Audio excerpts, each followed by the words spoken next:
What's up, you guys? It's Simon with Simon Says Finance, where on my channel I hope to share with you my 2 cents on some key financial topics that I think are going to make you more confident and knowledgeable in handling your own personal finances. So for today's video, we're going to discuss how you can retire and still be able to afford to live any place in the world. And retirement is a big issue in America, with over 52% of Americans feeling they are behind when it comes to saving for retirement for just the bare necessities, let alone enough to have a bougie lifestyle to be able to travel the world. And a common belief today is that being able to retire and still be able to afford to travel the world is only left for the rich and powerful. But what I'm here to show you today is that with enough planning strategy, you too can afford to retire and still travel to the places you always dreamed of. Now, I'm not going to play down the fact that this is a huge goal for many of us to achieve, but I still believe that any great task can be accomplished when you break it down to small, manageable steps, and that's what we're going to do here today in this video.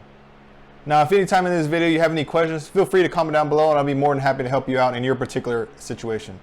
And if at any moment you get any kind of value from this video, make sure to hit that thumbs up button and share this video with somebody you know that also wants to travel the world when they retire.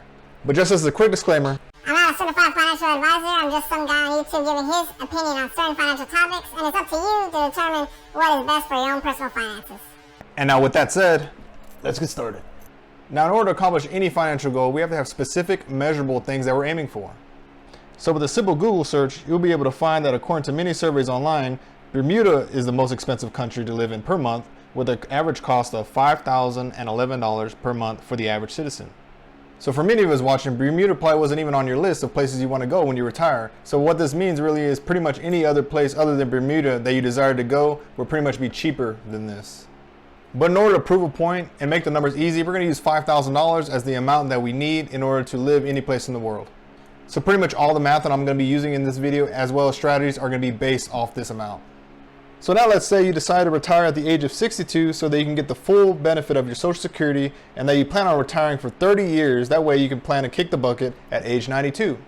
So with some quick math, we find out that $5,000 a month for 12 months a year times 30 years of retirement equals $1.8 million of value that you need in order to retire any place in the world and make this goal a reality. Now, at face value, this seems very unreachable for many, but like I've said before, any big goal is achievable when you break it down to small, manageable steps. And that's what we're going to be doing today to make this kind of retirement reachable for the average American. So first, take into account the average Social Security today is $1,657 per month, with the maximum amount being $3,345 a month, depending on how much you made during your working years. But for now, we're going to be using the average Social Security amount, so $1,657 a month for 30 years comes to $596,520. Now remember, we need 1.8 million, so subtract the $596,520 that Social Security will provide, and we will find that we still need $1,203,480 to make this goal a reality. So some of you might be asking, Simon, where the heck am I going to find $1.2 million in order to make this goal a reality? Well, there's actually a couple of ways you can do it.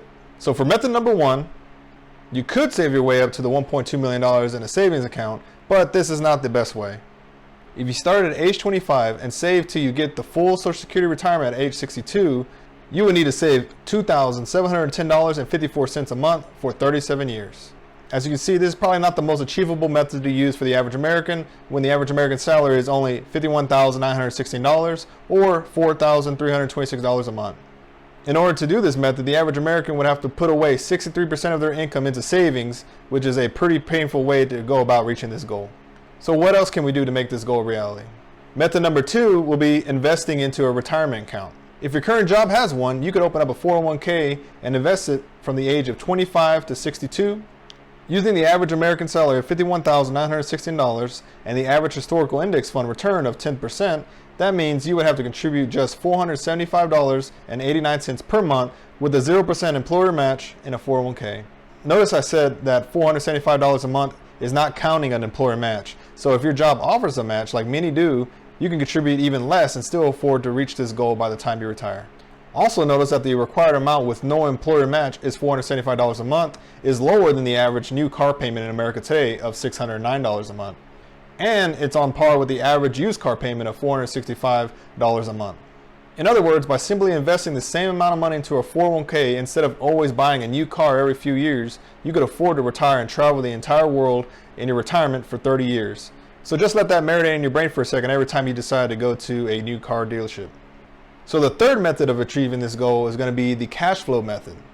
So instead of thinking of the $1.8 million in value to retire as a lump sum, you can think of it as a cash flow value of just needing $5,000 a month in order to make this goal a reality.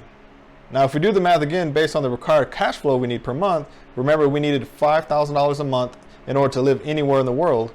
And remember that the average Social Security is $1,657 a month.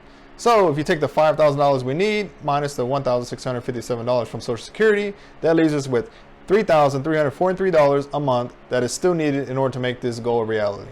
So how do we go about making up for this $3,343 that's still missing? So say over the years you paid off your home, you could sell it or you could rent it. If you're going to be traveling the world, you probably don't need a primary residence back in the States that's just going to be rotting over time. So might as well use it to help supplement your retirement by renting it out. Now, depending on where you live, this may be enough to produce the $3,343 a month in cash flow required with just your primary residence. In other words, you may need a little more cash flow than what your house may rent for. Or better yet, my favorite method is to own at least one rental property in addition to your primary residence. And depending where you are in life, you could finance that rental property so that you can have it paid off by the time of your retirement. Then when you move out of your primary residence, rent your home and your rental property together, and these two combined will pretty much more than likely equal more than the $3,343 per month for two properties in most areas of the United States. But I know my viewers love examples, so let's use a random home near my hometown here right in Texas as of May of 2022. So here's a screenshot of a property right now that's in the town of Hutto, Texas, 4-bed, 3-bath that rents for $2,600 a month. Its sale price is $410,000 a month, and if financed for 30 years at a 5% interest rate with 25% down equals to $2,549 per month, including property taxes and insurance. So the tenant will be able to pay for the mortgage over time and still produce a small cash flow, not including the tax benefits that come with owning a rental property. And that is just showing a random home that I picked out in Zillow. This is not even the best area for rental properties when it comes to finances. There are homes in other places of America that have a much better return on investment when you compare the rental rates to its purchase price. For example, I have a home myself that I bought for $13,000. Yes, $13,000. I put $2,000 in it to remodel it, and I rent it out for $750 a month. And out of the 4 years that I've owned it, it's only been vacant for 1 month during a turnover. So with the right kind of knowledge and continue to watching my channel, you too can learn how to do this for yourself and build your own financial wealth. But back to the example, say your primary residence in Hutto, Texas was also a 4-bed, 3-bath, and you paid off your primary residence and your rental property by the age of 62, just in time for when you retire. Assuming rents never went up a single dollar over the 30 years you owned it, and we all know that it goes up every year, and you rented both of these houses for $2,600 a month, you would produce $5,200 a month in cash flow, not including the $1,657 a month from the Social Security check. This would bring you a total cash flow of $6,857 a month in retirement when you only need $5,000 a month. And this is one of the reasons I always argue that every family in America should strive to own at least one rental property. And by subscribing to my channel, you will see in future videos of me going into more detail as to why owning even a single rental property can build your wealth faster than pretty much any other asset class. Now, thus far, I've described 3 different methods that the average American can take in order to make this goal a reality. Now, you don't have to use any one strategy in order to make this reality achievable, because many Americans have either a 401k or a Roth IRA or a rental property or cryptocurrencies or a separate job or a blend of all of them. The key is going to be using some online calculators and seeing which of these scenarios best closely resembles your particular path and trying to add your particular situation to your calculations. Now, let's say you use any of these methods and you find out you're a little short at the end, or you're starting off a little late so you don't have as much time to build up your nest egg like you wanted to. Notice that how in each of these examples I make the assumption that you didn't work a single hour during your retirement. But maybe you still want to travel the world, but you don't have the $5,000 a month like you thought you needed. Maybe you'd be willing to work a small part-time gig at the countries that you're traveling to help offset maybe the money that you're short on. This could be a great way to fully immerse yourself in the culture, meet new people, as well as learn the language, because you're going to be using it every day in order to work that particular job. Also notice that all these calculations and strategies were based on living expenses at the most expensive country in the world.